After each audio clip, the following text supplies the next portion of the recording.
Hi అండి. నమస్తే. జనారణ్యం 3వ భాగం. మధ్యాహ్నం 2 గంటలు దాటుతోంది. ఇంట్లో అందరూ నిద్రపోతున్నారు. ఫిబ్రవరి నెల చివరి రోజులు. అప్పుడే వేసవికాలం వచ్చేసినట్లు ఎండ తీవ్రంగా ఉంది. ఇంటి వెనకాల పెరట్లో జామ చెట్టు కింద సిమెంటు రాళ్ల మీద కూర్చుని చదువుకుంటున్నాడు సత్తిపండు. పిల్లలకి ట్యూషన్ చెప్పడం మొదలుపెట్టిన దగ్గర నుంచి అతనికి చదువుకోవడమే కుదరడం లేదు. స్కూలుకు వెళ్లే ముందు, స్కూల్ నుండి వచ్చాక పెద్దత్త, చిన్నత్త లేకపోతే భాస్కర్ అతన్ని పిలిచి ఏదో ఒక పని చెబుతూనే ఉన్నారు. ఒరే సత్తిపండు, 1/4 కిలో బెల్లం తెచ్చిపెట్టవు? అయ్యనామతి మండ, ఇందాకే చెప్పడం మర్చిపోయాన్రా, కాస్త ఆవాలు తెచ్చిపెట్టరా. బాబు సత్తిపండు, మీ మామయ్య ఆఫీస్ టైం అయిపోయిందిరా, అర్జెంటుగా కొబ్బరి నూనె తెచ్చిపెడదు. ఇలా సత్తిపండుకి ఎడతెరిపి లేకుండా ఆ మేనత్తలిద్దరూ పనులు పురమాయించడం, ఏమీ అనలేక చేస్తూ ఉండడం 8 నెలలకే సత్తిపండుకి విసుగొచ్చేసింది. కానీ తమ్మాయించుకున్నాడు.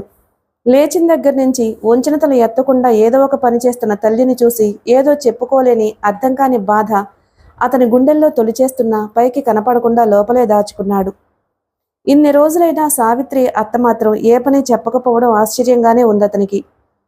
ఈ సంవత్సరంలో వచ్చిన ఏ పండుగ జరుపుకోలేదు సత్తిపండు తండ్రి చనిపోయినందుకు. కానీ సుబ్బలక్ష్మి, మంగా మాత్రం గుట్టు చప్పుడు కాకుండా పిల్లలతో పూజలు చేయించి పాతవే అని చెప్పి కొత్త బట్టలు వేయించారు. అయినా సుభద్ర ఏమీ అనుకోలేదు. దుఃఖం తనది గాని వాళ్లది కాదు కదా. దీపావళి పండగకు మాత్రం లక్ష్మణ సుభద్ర ఇంటికొచ్చి చాప మీద కూర్చుని ఆమె చేతి కాఫీ తాగి, ఒరే సత్తిపండు, ఏదన్నా కొనుక్కో అంటూ వాడి జేబులో 50 రూపాయలు పెట్టి ఎక్కడ భార్య సుబ్బలక్ష్మి చూస్తుందో అని గబగబా లేచి వెళ్ళిపోయాడు. అన్నగారి అవస్థ చూసి సుభద్ర కళ్ళు చెమర్చాయి. అలా ఇవ్వకపోయినా ఆమె బాధపడేది కాదు. భాస్కరం ఆ మాత్రం అభిమానం కూడా చూపించడు. రామన్ తత్వం మొదటి నుంచి వేరు. తను అనుకున్నది భార్యకు చెబుతాడు. అది మంచిదనుకుంటే సావిత్రి అనుసరిస్తుంది. అందులో ఇబ్బందులుంటే అలా కాదు ఇలా అని భర్తకు సలహా ఇస్తుంది. సుబ్బలక్ష్మికి, మంగకి అవేమీ పట్టవు. వాళ్ల పని అయితే చాలు, ఎవరెలా పోతే తమకేమన్నట్టుంటారు. అందుకే వాళ్ళింట్లో సుభద్ర పని మనిషిగా మారిపోయింది. సత్తిపండు పనివాడుగా మారిపోయాడు. ఎన్నోసార్లు పాచిపోయిన కూరిచ్చింది సుబ్బలక్ష్మి. మంగ అంతే. ఇష్టంగా అన్నం కలుపుకుని ముద్ద నోట్లో పెట్టుకుని వాంతి చేసుకోబోయాడు సత్తిపండు. అనుకున్న ప్రకారం అన్నదమ్ములు సుభద్ర పోషణకిద్దామనుకున్న డబ్బు విషయంలో రామం ఒక్కడే తనకు జీతం రాగానే ముందుగా ఆప్యాయంగా అక్క చేతిలో పెట్టి వెళతాడు. లక్ష్మణ కూడా అలాగే ఇద్దామనుకుంటాడు. కానీ భార్య పడనివ్వదు. ఉండండి, అన్ని ఖర్చులు లెక్క చూసుకోవాలా అంటుంది. ఇక సహజంగానే భాస్కరం పిసినారి, మంగ సరే సరి. ఉన్న దాంట్లో సర్దుకుంటుందే తప్ప సుభద్ర నోరు విడిచి ఏనాడు ఎవ్వరిని ఏమీ అడగదు. మన ఊరు వెళ్ళిపోదామమ్మా, ఇక్కడొద్దు అన్నాడు అమాయకంగా సత్తిపండు ఒకరోజు. వాడు తెలిసే అంటున్నాడో తెలియకంటున్నాడో ఆమెకు అర్థం కాలేదు. వాడిని పొదవి పట్టుకుని తలనిమిరింది. ఎక్కడికి వెళ్తావు నాన్న? మీ నాన్నగారు పోయారు కదా. ఇంకా ఆమె మాట్లాడలేకపోయింది. దుఃఖం తన్నుకొచ్చింది. ఏడవకమ్మా అన్నాడు. వాడి గుండె నిండా ఏదో ఆందోళన నిండిపోయింది. బాగా చదువుకోవాలి, ఉద్యోగం చేయాలి, ఇక్కడి నుంచి అమ్మను తీసుకుని వెళ్ళిపోవాలి. ఏవేవో ఆలోచనలు వాడి చిన్న మెదడుని చిందరవందర చేశాయి. అందుకే ఖాళీ దొరికినప్పుడు పుస్తకం తీస్తున్నాడు. అందరూ ఆదివారం కావడం వల్ల, ఎండగా ఉండడం వల్ల హాయిగా నిద్రపోతున్నారు. ఆ ప్రశాంత సమయంలో సత్తిపండు పెరట్లో జామ చెట్టు నీడన చదువుకుంటున్నాడు. ఏ సత్తిపండు అన్న పిలుపు వినిపించేసరికి ఇంటివైపు చూశాడు. అక్కడెవ్వరూ లేరు. ఏయ్ ఇటు. ఈసారి ఇటువైపు చూశాడు. గోడ దగ్గర నిల్చున్నది బాల. ఇట్రా అని పిలిచింది. ఏంటి అంటూ లేచి వెళ్ళాడు గోడ దగ్గరికి. కాంపౌండ్ గోడకి అక్కడ కొంతమేర ఇటుకలు ఊడిపోయి ఉన్నాయి. అప్పుడప్పుడు అట్నుంచి బాల ఇటు, ఇట్నుంచి శ్రీవల్లి పిల్లలు అటు వెళుతూ ఉంటారు. చుట్టూ తిరిగి వీధిలోంచి వెళ్ళక్కర్లేకుండా. ఆమె చేతిలో అరిటాకులో గారెలు, పరమాన్నం ఉన్నాయి. నీకోసమే తిను అంటూ అందించింది అతనికి. ఇప్పుడెందుకు ఇవన్నీ? ఎందుకేమిటి? తినడానికి. ఈవేళ గంగానమ్మ తీర్థం కదా, మా అమ్మ ఇంట్లో నైవేద్యం పెట్టింది, ముందు తీసుకో అంటూ కసిరింది. అవి అందుకున్నాడు. తింటూ ఉండొస్తాను అని ఇంట్లోకి పరిగెత్తింది బాల. అరగంట క్రితం ఆమె పెరట్లోకి వచ్చినప్పుడే చెట్టు కింద చదువుకుంటున్న సత్తిపండుని చూసింది. పావుగంట పోయాకొచ్చింది బాల. గోడ దాటి అతని దగ్గరకొచ్చింది. అతని పక్కనే కూర్చుంది అతన్ని ఆనుకుని. అలా అప్పుడప్పుడు సత్తిపండుకు రహస్యంగా ఏదో ఒకటి తెచ్చిపెట్టడం బాలకు అలవాటైంది. ఆమె ఆ ఇంట్లో చనువుగా తిరుగుతుంది. సత్తిపండు లేకపోతే తను తెచ్చింది సుభద్రకైనా ఇచ్చి వెళ్ళిపోతుంది. ఏం చదువుతున్నావు? అప్పటికి తినడం పూర్తి చేసి చేతులు కడుక్కున్నాడు. చెయ్యి తుడుచుకోమన్నట్టు పరికిణీ చూపించింది నవ్వుతూ బాల. అతను ప్యాంటుకు తుడిచేసుకున్నాడు. పరీక్షలకి బాగా చదివేస్తున్నావా? అడిగింది బాల. ఎగ్జామ్స్ దగ్గరకు వస్తున్నాయిగా మరి. చదువులో నువ్వు తెలివైన వాడివే, ఖచ్చితంగా పాస్ అవుతావులే. అసలు చదువుకోవడమే కుదరడం లేదు, ఎప్పుడూ పనిలే అన్నాడు సత్తిపండు. ఆ మాటకి అతని మొహంలోకి చూసిందామె. అతని పరిస్థితి ఆమెకు తెలుసు. తన తల్లి అప్పుడప్పుడు సుభద్రకొచ్చిన కష్టం గురించి చెప్పి బాధపడుతుంది. బాల తల్లి కాపురానికి వచ్చిన కొత్తలో పరిచయమైన సుభద్ర ఆ తర్వాత ఆమెకు స్నేహితురాలైంది. అందుకే సత్తిపండుకు ఏదైనా పెడతాను అని బాల అన్నప్పుడు ఆమె కాదనదు. సుభద్ర పరిస్థితి, సత్తిపండు జీవితం బాలకు బాగానే అర్థమైంది. ఎందుకో తెలియదుగానే సత్తిపండు అంటే బాలకు ప్రత్యేకమైన అభిమానం ఏర్పడింది. ఇంట్లో అంతా నిద్రపోతున్నారా అని అడిగింది. అమ్మ కూడా ఒళ్ళు నొప్పులుగా ఉందని పడుకుంది. ప్రశాంతంగా ఉంటుందని ఇక్కడ కూర్చున్నాను చెప్పాడు. నేనొచ్చి డిస్టర్బ్ చేశానా? అదేం లేదు. మీ కోతిమొక్క కూడా పడుకున్నారా? చాలాసేపు టీవీ చూసి పడుకున్నారు. అతను ఆనుకుని కూర్చున్న బాల అతని చెయ్యి తన చేతిలోకి తీసుకుని ఆడిస్తూ మాట్లాడుతుంది. ఇంట్లోంచి ఎవరైనా వచ్చినా అక్కడ కూర్చున్న వాళ్ళు కనపడరు, అటుగా వస్తే తప్ప. బావి కూడా అడ్డుంది. ఆ అమ్మాయికేమీ తోచటం లేదు. అలా కూర్చుని అతనితో కబుర్లు చెప్పాలనుంది. నీకు ఎగ్జామ్స్ దగ్గరకు వస్తున్నాయి కదా, చదువుకోవా? మౌనంగా కూర్చోలేక సత్తిపండు అడిగాడు. నాది పబ్లిక్ కాదుగా, ఎలా రాసినా పాస్. వచ్చే ఏడాది 10th, అప్పుడు నీ దగ్గరే ట్యూషన్.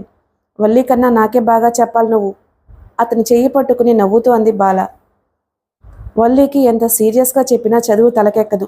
నువ్వు శ్రద్ధ పెట్టి 2 సార్లు చదివితే నీకు వస్తుంది. ఆ మాటలకి నవ్వుతూనే అతని మొహంలోకి చూసింది. టీ తాగుతావా అని అడిగింది. వద్దు. పర్వాలేదు, తెస్తా. ఇప్పుడేం వద్దు.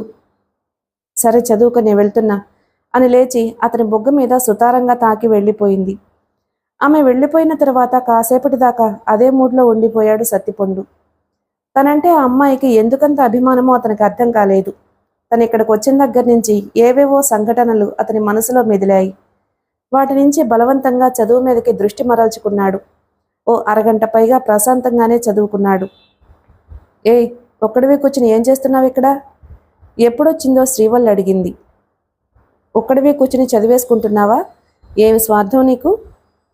మళ్ళీ తనే అంటూ వచ్చి అతని పక్కన కూర్చుంది. గిన్నెలో మరమరాలు, ఉల్లిపాయ ముక్కలు, పల్లీలు ఇంకా అలాంటివి వేసి ఉప్పు, కారం, నిమ్మకాయ పిండి మిక్చర్లాగా చేసి తెచ్చింది. తను తింటూ తినమని సత్తిపండుకిచ్చింది. నువ్వు తిను, నాకు ఆకలిగా లేదు అన్నాడు. పర్వాలేదు, కొంచెం తీసుకో. బాగుండదని కొంచెం తీసుకుని నోట్లో వేసుకున్నాడు. బాగుందా? నేనే చేశాను అంటూ చెప్పింది శ్రీవల్లి. తల ఊపాడు సత్తిపండు. నిజానికి అదేమీ బాగోలేదు, ఏదోలా ఉంది. అందులో ఫలానాది లోటు అని ఖచ్చితంగా చెప్పలేనట్లుంది. నీ ఎగ్జామ్స్ ఇంకా 4 రోజులే ఉన్నాయా? కాదు, 120 రోజులున్నాయి. అదేలే, బాగా చదివేస్తున్నావా? బాగా ఏం కాదు, చదువుతున్నాను. అలాగే అంటావు, ఫస్ట్ క్లాస్ వచ్చేస్తుంది నీకు. ఏం కాదు, క్వార్టర్లీ, హాఫ్ ఇయర్లీ అన్నీ సెకండ్ క్లాస్ మార్కులేగా, నిరాశగా అన్నాడు సత్తిపండు. ఆ చెత్త స్కూల్లో అంతే. నేను కాన్వెంట్లో చేరతానంటే మా నాన్నే వద్దన్నాడు. ఈ డొక్కు స్కూల్లో ఏం చదువొస్తుంది? బాధపడిపోయింది శ్రీవల్లి. ఇంతలో సత్తిపండు అన్న సుబ్బలక్ష్మి పిలుపు వినిపించింది. అదిగో మా దెయ్యం లేచింది, నిన్ను పిలుస్తోంది, వెళ్ళు అని శ్రీవల్లి ఇంట్లోకి వెళ్ళిపోయింది. ఆమె అన్నది తన తల్లినే. దెయ్యం, రాక్షసి, నస అని ఆమె తల్లికి పెట్టుకున్న ముద్దు పేర్లు. సత్తిపండు లేచి వెళ్ళాడు. టీ పొట్లం పట్టుకురా, మీ మామయ్య లేవగానే టీ అంటారు. మొన్ననగా అయిపోయింది, చెబితే తెచ్చారు కాదు చెప్పింది సుబ్బలక్ష్మి. ఇక పని మొదలైంది అనుకున్నాడు. ఆ తర్వాత మరొకటి. ఇంట్లోకి బజారుకి తిరగడం సత్తిపండుకి అలవాటైపోయింది. అతనికి జీవితం ఏదో రొటీన్గా జరిగిపోతున్నట్టుంది. థ్రిల్ లేదు, సంతోషం లేదు. తండ్రి, తల్లి, తను ముగ్గురు కబుర్లు చెప్పుకుంటూ భోజనం చేయటం, సినిమాలకు, షికార్లకు వెళ్లడం అతని మనసులో తరచూ కిలుకుతోంది. ఇప్పుడు తల్లి ముఖంలో ఆ నవ్వు కనిపించటం లేదు. ఎప్పుడూ దిగులుగానే ఉంటుంది. ఎప్పుడైనా నవ్వినా ఆ నవ్వంత బాగుండడం లేదు. తనతో కూర్చుని తల్లి భోజనమూ చేయడం లేదు. నువ్వు తినమ్మా అని చాలాసార్లు అడిగాడు. నువ్వు తిని చదువుకోనన్నా, నేను తర్వాత తింటాను అంటుంది సుభద్ర. ఓ రోజు తను అన్నం తినేశాక సుభద్ర పెరట్లోకి వెళితే సత్తిపండు అన్నం గిన్నె మూత తీసి చూశాడు. చాలా కొంచెం 2-3 ముద్దలు మించి అన్నం లేదు. ఆ రోజు నుంచి సత్తిపండు కావాలనే అన్నం తక్కువ తింటున్నాడు. ఇప్పుడిప్పుడే అతనికి పరిస్థితులు కొద్ది కొద్దిగా అర్థమవుతున్నాయి. తండ్రి చనిపోవడం కలిగిన లోటేమిటో కూడా కొద్ది కొద్దిగానే అర్థమవుతుంది. తాము ఉంటున్నది పరాయి చోట, తాము బతుకుతున్నది వాళ్ళ దయాదాక్షిణ్యాల మీద. ఈ విషయాలు ఒక్కటొక్కటిగా అతని మనసులో నాటుకుంటున్నాయి. రోజులు గడుస్తున్నాయి. 10th పరీక్షలు బాగా దగ్గరకు వచ్చేశాయి. పిల్లలతో చదువుకోవడం కుదరడం లేదు. అందుకని అంతా పడుకున్నాక రాత్రి 11 గంటల సమయంలో లేచి తమ గదిలోనే తలుపులు వేసుకుని చదువుకుంటున్నాడు సత్తిపండు. ఓ రోజు సుబ్బలక్ష్మి, మరో రోజు మంగ ఆరాలు తీశారు. ఏరా, రాత్రి తెల్లవార్లు లైట్ వేసుకుని చదువుకుంటున్నావా? బోల్డ్ కరెంట్ అవుతుందిరా మరి అని సుబ్బలక్ష్మి. కరెంటు బిల్లు పెరిగిందంటే మామయ్య తిట్టిపోస్తారు, ఎంత పరీక్షలైతే మాత్రం రాత్రంతా చదవాలా అని మంగ కాస్త నిష్ఠూరం, కాస్త నవ్వు ధ్వనించేలా అనేశారు. అసలే ఆ ఊళ్ళో కరెంటు ఉండేది అంతంత మాత్రం. మేనత్తలు ఆ మాటలు అనడంతో సత్తిపండు మనసు మూలిగింది. ఏం చెప్పాలో అర్థం కాలేదు. సుభద్ర మనసు చివుక్కుమంది. ఆ మధ్యాహ్నం పెరట్లో జామ చెట్టు కింద కూర్చుని చదువుకుంటున్నప్పుడు బాలొచ్చింది. అబ్బా, తెగ చదివేస్తున్నావు, స్కూల్ ఫస్ట్ వచ్చేస్తావా కొంపదీసి అని అడిగింది నవ్వుతూ అతని పక్కనే కూర్చుంటూ. సత్తిపండు నవ్వలేదు. పేలవంగా ఆమె కేసి చూశాడు. ఏయ్, ఏంటలా అయిపోయావు? ఊరికే అన్నానులే, చదువుకో అంది అతని గడ్డం కింద చెయ్యి వేసి. మేనత్తలన్న మాటలు ఆమెకు చెప్పాడు సత్తిపండు. వాళ్ళంతే, అంతకు మించి వాళ్ళ ఆలోచనలు ఎదగవు. పెద్ద పెద్ద కాన్వెంట్లలో మనం ఎలాగూ చదవడం లేదు. నీలాంటి చదువుకునే వాళ్లను కనీసం ఎంకరేజ్ చేయడం కూడా వాళ్లకు తెలియదు అసహనంగా అందామే. ఆ సాయంత్రం వెనకాల గోడ దాటి వచ్చి సుభద్రకి చిన్న కిరోసిన్ దీపం ఇస్తూ, ఆంటీ, సరిగ్గా కరెంటు ఉండడం లేదు కదా, రాత్రిపూట సత్తిపండుకు వెలిగించివ్వండి, పరీక్షలు కదా చదువుకుంటాడు అని చెప్పింది బాల. ఆ అమ్మాయి చూపిస్తున్న అభిమానానికి సుభద్ర కళ్లతోనే కృతజ్ఞతలు చెప్పింది. రాత్రి సత్తిపండు చదువుకోవడానికి కరెంటు ఖర్చు అన్న అపవాదు భరించిన అవసరం లేనందుకు లోపలే సంతోషించింది సుభద్ర. 15 రోజులు గడిచాయి. 10th పరీక్షలు మొదలయ్యాయి. సత్తిపండు తొలి రోజు పరీక్షకు వెళ్లే ముందు సావిత్రి పిలిచింది. పరీక్ష బాగా రాయి అంటూ కొత్త పెన్ను ఇచ్చింది. రామం 25 రూపాయలు తీసి ఉంచుకోరా అని ఇచ్చాడు. సత్తిపండు కళ్లల్లో నీళ్లు తిరిగాయి. చేతులెత్తి మేనత్తకు నమస్కరించాలనుకున్నాడు. ఏదో బెరుకు. వెళ్ళు, బెస్ట్ ఆఫ్ లక్ అని చెప్పింది ఆమె తలనిమిరి. అతని మనసంతా సంతోషంతో నిండిపోయింది. పరీక్షకు బయలుదేరి వెళ్ళాడు. ఆ ఇంట్లో మిగిలిన వాళ్ళెవ్వరూ అతని పరీక్ష గురించి పట్టించుకోలేదు. పరీక్ష సెంటర్కి వచ్చేసరికి తనలాంటి కొంతమంది తప్ప ఇంచుమించు అందరూ అమ్మో, నాన్నో, అన్నో, అక్కో తోడుగా వచ్చిన వారే. అతనికి వెలితిగా అనిపించింది. మనసులో దిగులు ప్రారంభమైంది. హాయ్ అంటూ తనకు దగ్గరగా వినిపించిన పిలుపుకి తల తిప్పాడు సత్తిపండు. నవ్వుతూ దగ్గరకొచ్చింది బాల. ఏమిటలా డల్గా కనిపిస్తున్నావు?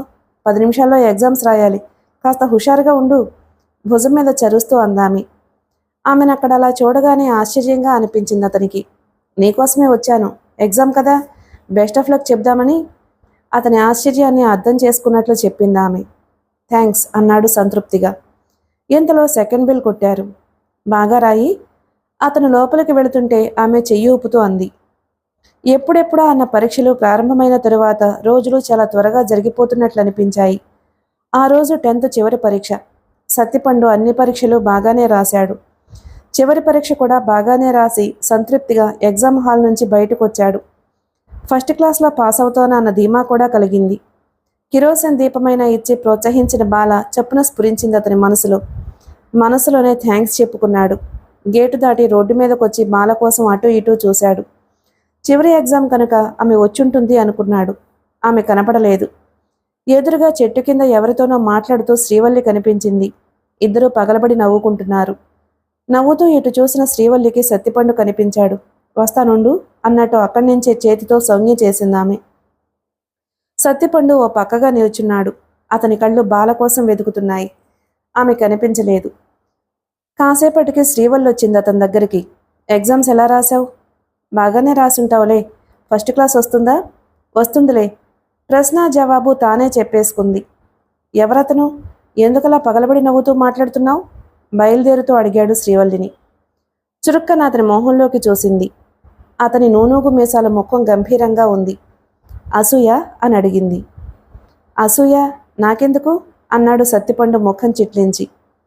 ఎందుకేమిటి? నీతో మాట్లాడట్లేదని. మాట్లాడుతున్నావుగా. ఇలా కాదు అలా. అవునా? అసూయేనా? ఛ, అదేం కాదు. అతడు నీ క్లాస్ కాదు కదా. కాదు, అసలు మన స్కూలే కాదు, కాన్వెంట్లో చదువుతున్నాడు. రమ్య అన్నయ్య ఫ్రెండు. అందుకే అడిగాను. నీ క్లాసు కాదు, నీ స్కూలు కాదు, పైవాడితో అంత క్లోజ్గా మూవ్ అవ్వడం ఏమిటి? చెప్పావుగా, ఈసారి అలా మూవ్ అవ్వను. నీతోనే క్లోజ్గా ఉంటాను. సరే అంటూ కొంటిగా అతని మొహంలోకి చూసింది. ఆమె ధోరణి అతనికి నచ్చలేదు. ఇంతలో సర్వీస్ ఆటో దిగింది బాల. ఎగ్జామ్స్ రాసి వచ్చేస్తున్నావా? అప్పుడే అని అడిగింది. పావుగంట అయింది బయటకొచ్చి, చెప్పాడు సత్తిపండు. నువ్వొచ్చేంతసేపు అయింది? శ్రీవల్లిని అడిగింది బాల. ప్రైవేట్ క్లాస్ అని చెప్పి మ్యాట్నికి వెళ్ళి ఇటొచ్చాను. హోర్ని, ఇంట్లో చెప్పేవు, మా దెయ్యం నాశపెట్టి చంపుతుంది. అయినా అదేం పని వల్లి? సత్తిపండు మందలింపుగా అన్నాడు. మరి సినిమాకు వెళ్తానంటే పంపుతారా? పరీక్ష రోజులు తొక్కా తోలు అంటూ నసపెట్టి చంపరు. అయినా మావేమన్నా పబ్లిక్ పరీక్షలా? శ్రీవల్లి మాటలకు బాల ఆశ్చర్యంగా ఆమె వైపు చూస్తూ ఉండిపోయింది. నిజానికి ఇందాక తను మాట్లాడుతున్న అతను, రమ్య ఇంకా ఎవరెవరితోనో కలిసి వెళ్ళింది శ్రీవల్లి సినిమాకి. ఆ విషయాలేమీ ఆమె చెప్పలేదు. ఆ గొడవకేం కానీ, లాస్ట్ ఎగ్జామ్ కూడా బాగా రాసావు కదా, ఫస్ట్ క్లాస్ గ్యారంటీ కదా, మాకేం పార్టీ చేయవా అడ్వాన్స్గా అని అడిగింది శ్రీవల్లి. సత్తిపండు మాట్లాడలేదు. అతని జేబులో 15 రూపాయలు మించి లేవు. మేనమామ ఇచ్చినవి, తల్లిచ్చినవి జాగ్రత్తగా వాడుకుంటే ఆ మాత్రం మిగిలాయి. అతని పరిస్థితి బాలకు అర్థమైంది. శ్రీవల్లి చూడకుండా అతని చేతిలో 20 రూపాయల నోటు పెట్టింది. సత్తిపండు పరిస్థితి ఏమిటో శ్రీవల్లికి అర్థం కాదు. ఏమిటి ఆలోచిస్తున్నావు? పదా అంటూ హోటల్లోకి దారి తీసింది. సత్తిపండు లాస్ట్ ఎగ్జామ్ రాసి బయటకొచ్చాక అతనితో పాటు హోటల్కి వెళదామని బాలొచ్చింది. శ్రీవల్లి రావడంతో ఆమె అనుకున్నది మరోలా జరిగింది. అలాగనే ఆమె పెద్దగా వెలవెల్లాడిపోలేదు. ఏమిటి బావా, పరీక్ష బాగానే రాసావు కదా, కాస్త హుషారుగా ముఖం పెట్టు, టిఫిన్కి ఆర్డర్ చేసి శ్రీవల్లి అంది. సత్తిపండు లిప్తకాలం ఆశ్చర్యపోయాడు. ఆమె ఇంతవరకు ఏయ్ ఇదిగో సత్తిపండు అనే పిలుస్తుంది. అలాంటిది బావా అని పిలుపు మారడంతో కొంచెం ఆశ్చర్యంగానే అనిపించింది అతనికి. అప్పటినుంచి శ్రీవల్లి అలాగే పిలుస్తుంది సత్తిపండుని. ఆ విషయం అతను ఏమాత్రం పట్టించుకోలేదు. హోటల్లో టిఫిన్ తినే కబుర్లు చెప్పుకుంటూ నడుచుకుంటూ ముగ్గురు ఇంటికి బయలుదేరారు. లాస్ట్ ఎగ్జామ్ అయ్యాక సినిమాకి వెళ్తారు అందరూ, మనము వెళదామా? వస్తూ అంది శ్రీవల్లి. సిగ్గు లేకపోతే సరి, మ్యాట్ని చూసొచ్చి మళ్ళీ సినిమాకా? కసిరింది బాల. గలగలా నవ్వేసింది శ్రీవల్లి. ఇళ్లకొచ్చాక వాళ్లకు బాయ్ చెప్పి వెళ్ళిపోయింది బాల. ఏరా సత్తిపండు, ఇవాళ్లతో పరీక్షలైపోయినట్లేనా?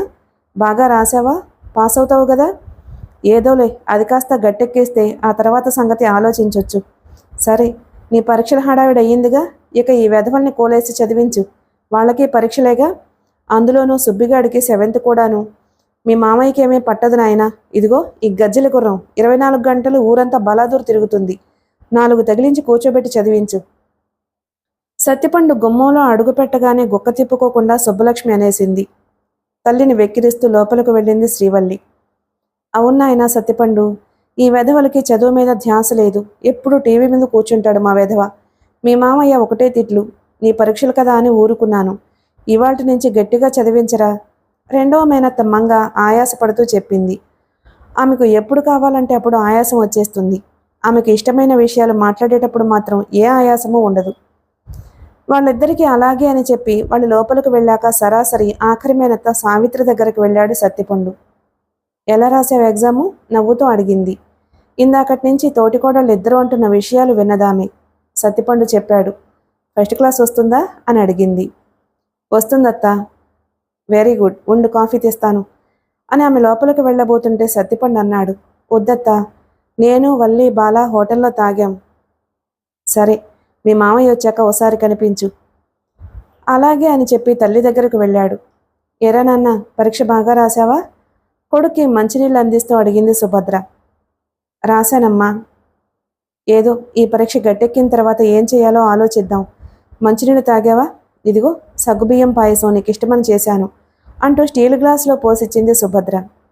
గ్లాస్ అందుకుని చాప మీద కూర్చుని తింటుంటే సుడిగాలిలా వచ్చింది శ్రీవల్లి. ఏం చేస్తున్నావు అంటూ. రావే వల్లి, వాడికి ఇష్టమనే సగ్గుబియ్యం పాయసం చేశాను, నీకు పెడతానుండు అంది సుభద్ర. వద్దత్తా, బావ దగ్గర తింటాలే అని నాకు పెట్టు అన్నట్టు నోరు తెరిచింది. అతని పక్కన కూర్చుని శ్రీవల్లి. సత్తిపండు సంశయించాడు.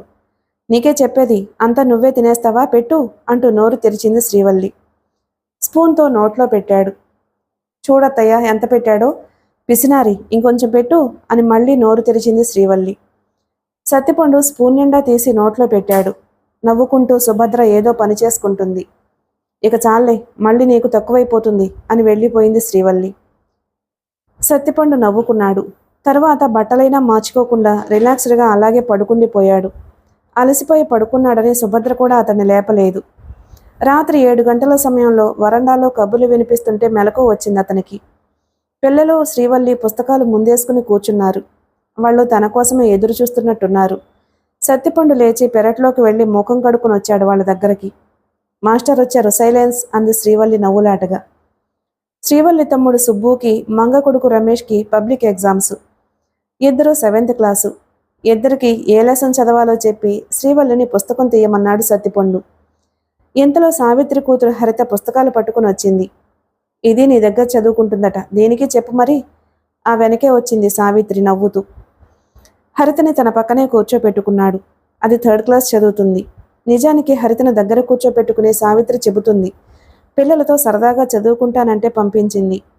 తన పరీక్షలు అయిపోవడంతో సత్తిపండుకి ఇక ఏ టెన్షను లేదు. వాళ్లను జాగ్రత్తగా చదివిస్తున్నాడు. తన ఇంట్లో నుంచి అదంతా గమనిస్తున్నాడు లక్ష్మణ. శ్రద్ధగా మేనల్లుడు వాళ్లకు పాఠాలు చెబుతున్న తీరు అతనికి ముచ్చటేసింది. టీచర్ అయి ఉండి తను చేయాల్సిన పని ఆ కుర్రాడు చేస్తున్నందుకు కొంచెం సిగ్గుగానూ అనిపించింది.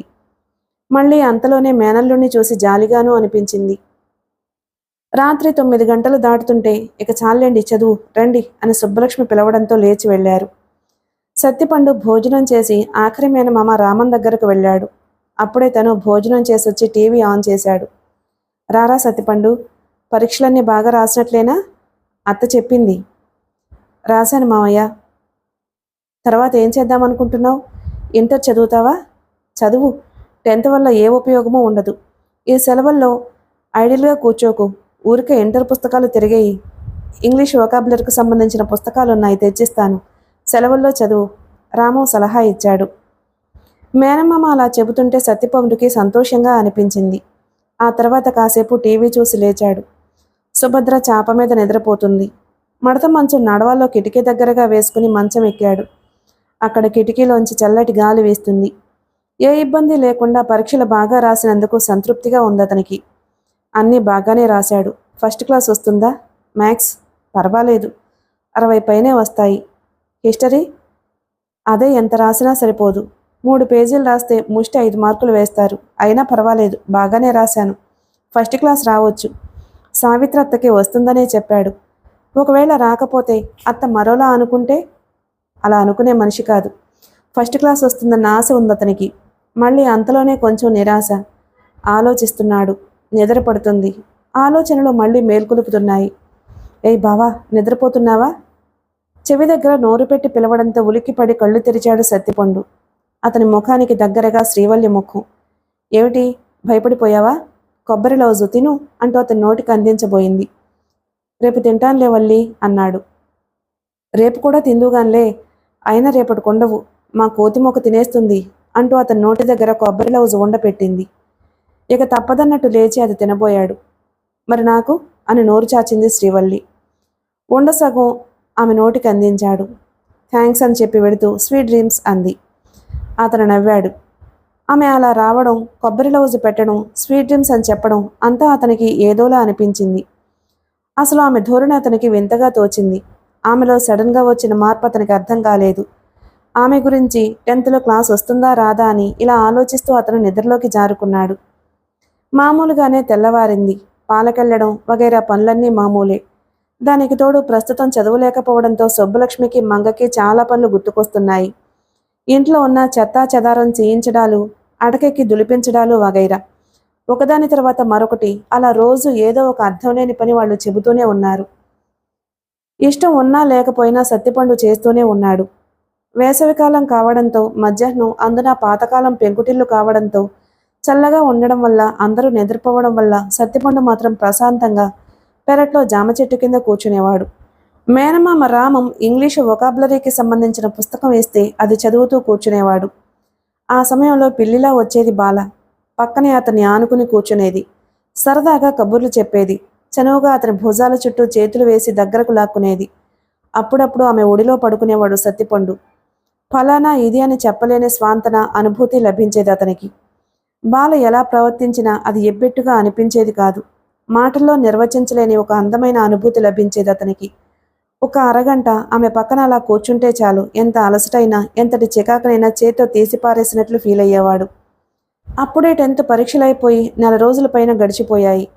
ఈ వేళ ఈ వారంలోనో రిజల్ట్స్ వస్తాయని అనుకుంటున్నారు. సత్తిపండులో మళ్ళీ టెన్షన్ మొదలైంది. మరోపక్క వల్లి ధోరణి అర్థం కాకుండా ఉందతనికి. ఆమె మరింత సన్నిహితంగా మెలుగుతోంది. చాలా దగ్గరగా వచ్చి నిల్చుంటుంది. భుజాల మీద చేతులు వేసి దగ్గరకు లాక్కుంటుంది. ఈ మధ్య పెదవులకి పెదవులు కలుపుతోంది. ఇంట్లో చాప మీద పడుకుంటే వచ్చి పక్కనే కూర్చుంటుంది. మీద వాలి ఏవేవో మాట్లాడుతుంది. ఆమె చేష్టలు మొదట్లో వింతగా అనిపించాయి అతనికి. రాను రాను అర్థమవుతున్నాయి. ఆ రోజు పరీక్షా ఫలితాలు వచ్చాయి. ఫస్ట్ క్లాస్లో సత్తిపండు నెంబరు లేదు. సెకండ్ క్లాస్లో పాస్ అయ్యాడు. ఫస్ట్ క్లాస్ రానందుకు బాధ, సెకండ్ క్లాస్లో అయినా పాస్ అయినందుకు సంతోషం. ఫస్ట్ క్లాస్లో పాస్ అవుతానని అందరికీ చెప్పాడు. అందరూ అలాగే అనుకున్నారు. కంగ్రాట్స్ బావా అంటూ రోడ్డు మీద 10 మంది ముందు షేక్ హ్యాండ్ ఇచ్చి ముద్దు పెట్టేసుకుంది శ్రీవల్లి. అదిరిపోయాడు సత్తిపండు. బాల ఆశ్చర్యపోయింది. అంతలోనే సర్దుకుంది. శ్రీవల్లి తత్వం తెలిసిన మనిషి కావడం వల్ల. ఏమిటి షాక్ అయ్యావా? అదంతేలే, సంతోషం వస్తే పట్టలేదు. దానికేం గాని నువ్వేమిటి కొంచెం డల్గా అనిపిస్తున్నావు? First class రాలేదనా? ఒక 10 మార్కులేగా తక్కువ. నీ పరిస్థితిలో ఉన్నవాళ్ళు ఆ మాత్రం తెచ్చుకోవడమే గ్రేటు. అదేమీ ఫీల్ అవ్వకు అనునయించింది బాల. కొంచెం కుదుటపడ్డాడు సత్తిపండు. కంగ్రాచులేషన్స్. ఏమిటి ఫస్ట్ క్లాస్ రాలేదనా? అదేమీ మనసులో పెట్టుకోకు, ఈసారి బాగా చదువు అని సావిత్రి రాము అభినందించి ఓదార్చారు సత్తిపండుని. సావిత్రి 20 రూపాయలు చేతిలో పెట్టింది. సత్తిపండు వద్దంటున్నా పెద్ద మేనమామ లక్ష్మణ్ కూడా అభినందించాడు. భాస్కరం మాత్రం ముక్తసరిగా కంగ్రాట్స్ రా అన్నాడు. అప్పటికి 10th రిజల్ట్స్ వచ్చి వారం రోజులవుతుంది. అమ్మా, ఇంటర్లో చేరాలి, అప్లికేషన్స్ తెచ్చుకోనా అని అడిగాడు. ఆ ముందు రోజే సత్తిపండు. సుభద్రకు ఏం సమాధానం చెప్పాలో తోచలేదు. పెద్ద మావయ్యని అడిగి చెబుతాను నాన్న అని మాత్రం అనగలిగింది. వాడికేదో అర్థమైంది. ఇంకేమీ మాట్లాడలేదు. అమ్మ దగ్గర డబ్బు లేదు. మామయ్యలు చదివిస్తేనే తను చదువుకోగలిగేది అని మాత్రం అతనికి అర్థమైంది. ఆ మాటే బాలతో చెప్పుకుని బాధపడ్డాడు. విని ఊరుకుందామె. అంతకు మించి ఆమె మాత్రం ఏం చేయగలదు? ఆమె ఫ్రెండ్ అక్క దగ్గర ఇంటర్ పుస్తకాలు అడిగి తీసుకుని 15 రోజుల కిందటే తెచ్చి సత్తిపండుకిచ్చింది బాల. అతను చాలా సంతోషించాడు. ఇంటర్లో చేరిపోయినంత సంబరపడిపోయాడు. ఆదివారం మధ్యాహ్నం 2 గంటలవుతుంది. బడలికగా ఉన్న సుభద్ర నిద్రపోతుంది. పిల్లలంతా లక్ష్మణ ఇంట్లో టీవీ చూస్తున్నారు. సుబ్బలక్ష్మి భర్త లక్ష్మణను తీసుకుని మరిది భాస్కరం వాటాలోకి వచ్చింది. వాళ్ళు ఎందుకొచ్చింది భాస్కరానికి తెలుసు. అంతా ముందే చెప్పుంచింది మంగ. మీ తమ్ముడిని కూడా పిలవండి అని భార్య అనడంతో లక్ష్మణ వెళ్ళి రామన్ దంపతుల్ని పిలుచుకొచ్చాడు. ఏమీ లేదయ్యా రాము, సత్తిపండు 10th పాస్ అయ్యాడు కదా, ఏం చేద్దాం మరి అంది సుబ్బలక్ష్మి. చేసేదేముందొదినా, ఇంటర్లో చేర్చాలి అన్నాడు రాము. అదేనయ్యా, చేర్చాలి. చదువుకునే కుర్రాడే, కాదను. ఫీజులు పుస్తకాలు 1 సంవత్సరంతోనే పోయేదా? 2 ఏళ్ళు. మనకా ఖర్చులు పెరుగుతున్నాయి. మన పిల్లలు పెద్దవుతున్నారు. వాళ్ళ చదువులు, రోగాలు, రొచ్చులు, ఇల్లు కూడా మొత్తం పెంకు తిరగేయించాలి. ఇవన్నీ ఆలోచించాలి కదా. రెండో వదిన మంగ ఆయాసపడుతూ చెప్పింది. పెద్దన్నగారి వంక చూశాడు రామం. ఆయన తమ్ముడి చూపులు తప్పించుకున్నాడు. రెండో అన్నగారికేసి చూశాడు. అవునరా, పరిస్థితుల్ని బట్టి పోవాలి. వాడిని ఎక్కడో అక్కడ ఉద్యోగంలో చేర్పిస్తేనే మంచిది. మన ఖర్చులు వ్యవహారాలు కూడా చూసుకోవాలి కదా అన్నాడు భాస్కరం. నువ్వేమంటావన్నయ్య? పెద్దన్న లక్ష్మణను అడిగాడు సూటిగా రామం. ఆయనేమంటారయ్యా, మీ అన్నయ్య సంగతి నీకు తెలీదు. సుభద్ర పరిస్థితి ఇలా అయినందుకే కుమిలిపోతున్నారు. సుబ్బలక్ష్మి చాలా బాధపడిపోతూ అంది. అవునొదినా, మా అక్క పరిస్థితి అలా అయినందుకే ఇప్పుడు మేము ఆమె కొడుకునైనా పైకి తీసుకురావాలి. ఇటు అర్ధాంతరంగా 10th క్లాస్తో చదవాపేస్తే వాడు ఎందుకు పనికొస్తాడు? పాచారీ కొట్లో పొట్లాలు కట్టడానికి తప్ప ఎందుకు పనికిరాడు. కాస్తంత ఆవేశంగానే చెప్పాడు రామం. దాంతో వాళ్ళకి కోపం వచ్చింది. నీ అంత తెలివితేటలు మాకు లేవులే రాము. 10th చదివే గొప్ప చదువు అనుకుంటున్నావులే. సుబ్బలక్ష్మి ఇంకా ఏదో అనబోయింది. వదినా, సత్తిపండు చదువు సంగతి నాకు వదిలేయండి. నాకు చేతనైన మేరకు నేను చదివిస్తాను. మీరు చేతనైతే చెయ్యాలనిపిస్తే సాయం చెయ్యండి అనేసి లేచి అక్కడి నుంచి వెళ్ళిపోయాడు రామం భార్యను రమ్మని సైగ చేసి. అవునులే, నీ అంత దయాగుణం ఆప్యాయతలు మాకు లేవు. మేము కఠినాత్మలం. మంగా సుబ్బలక్ష్మి ఏవేవో అంటున్నారు. అవేమీ వినిపించుకోలేదు రామం. భర్త ఇంట్లోకి రాగానే సావిత్రి తలుపులు వేసేసింది. రామం అసహనంగా కుర్చీలో కూలబడ్డాడు. చూడు సావిత్రి, రాస్కెల్స్ ఎలా మాట్లాడుతున్నారో. మా అన్నయ్యకి అదిష్టమని ఇదిష్టమని పుట్టింటికి వచ్చినప్పుడల్లా ఏవేవో మోసుకొచ్చేది మా అక్క. వాడు భాస్కరంగాడు స్కూలు ఫైనల్ తప్పితే మా నాన్న తిట్టిపోశాడు. మా అక్క దగ్గరికి వెళ్ళి పరీక్ష ఫీజుకి నాన్న డబ్బులు ఇవ్వనంటున్నాడక్క అంటే మా అక్క పరీక్ష ఫీజు కట్టింది. కాలేజీకి వేసుకు వెళ్ళడానికి మంచి బట్టలు లేవంటే మా బావ 2 జతల బట్టలు కుట్టించాడు. ఆ విశ్వాసం ఏమైనా ఉందా వాడికి? వాడికి టైపోయిన ప్యాంట్లు షర్ట్లు ఇస్తున్నాడు సత్తిపండుకి. ఇప్పుడు చూడు ఎలా మాట్లాడుతున్నాడో ఆగ్రహంగా అన్నాడు రామం. మీ నిర్ణయం చెప్పారు, నాకు నచ్చింది. నేను పూర్తిగా దాన్ని సమర్థిస్తున్నాను. ఇక వాళ్లతో మీకు పనేమిటి? మీరు అనవసరంగా ఆవేశపడద్దు. వాళ్ళ సంగతి మీకు బాగా తెలుసు కదా. Please cool down. భర్తను అనునయిస్తూ మంచినీళ్ళు ఇచ్చింది సావిత్రి. గడగడ తాగేశాడు రామం. అతని కుర్చీ దగ్గరగా నిల్చుని అతడి తలలోకి వేళ్లుపోనిచ్చి సముదాయించింది.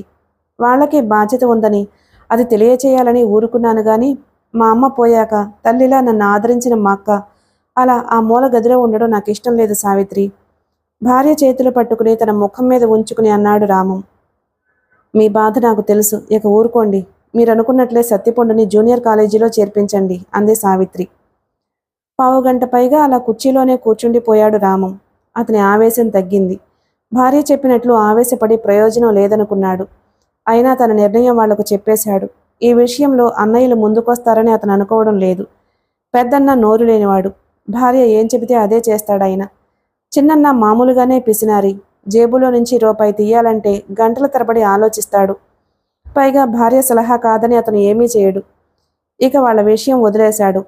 అక్కడి నుంచి తాము గతంలో ఎంతో ఆప్యాయతను ఆదరణను పొందారు.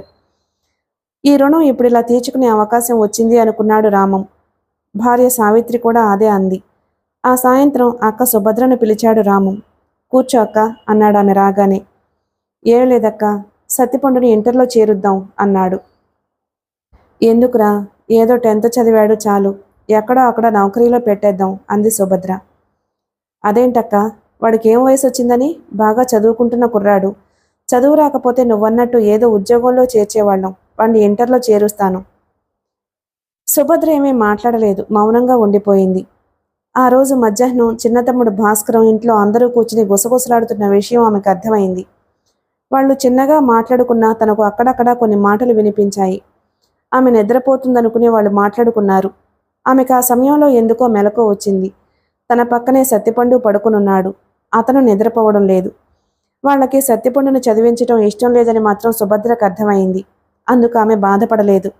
ఒకరి దయాధర్మం మీద ఆధారపడినప్పుడు వాళ్ళు చెప్పినట్లే చేయడం తప్ప వేరే మార్గం లేదని ఆమెకు తెలుసు. అయితే కొడుకు చదువు సంగతి రామం ఎత్తినప్పుడు అలా అన్నదామె. వాళ్ళేదో అన్నారని నువ్వు మనసులో పెట్టుకోకక్క. వాళ్ళ సంగతి కొత్తగా తెలియంది కాదు. వాళ్లతో సంబంధం లేదు. వాణ్ణి నేను చదివిస్తానక్కయ్యా. ఇక ఈ విషయంలో మీరేమీ ఆలోచించకండి వదినా. బాగా చదివే కుర్రాడు, చదివిద్దాం సావిత్రి కూడా చెప్పింది. సుభద్ర ఏమీ మాట్లాడలేదు. కాసేపు మౌనంగా కూర్చుండిపోయింది. సరేరా, నీకు ఎలా తోస్తే అలా చెయ్యి. కానీ ఈ విషయంలో మీలో మీరు ఘర్షణ పడకండి. అది నాకు ఇష్టం లేదు. వీడి కారణంగా అన్నదమ్ముల మధ్య తగువులు రాకూడదురా. అది నాకు ఇష్టం లేదు అంది. ఇందులో ఘర్షణ పడేదేముందక్కయ్యా? బాధ్యత నేను తీసుకుంటున్నప్పుడు ఇంకా వాళ్లకొచ్చిన నష్టమే ఉంటుంది.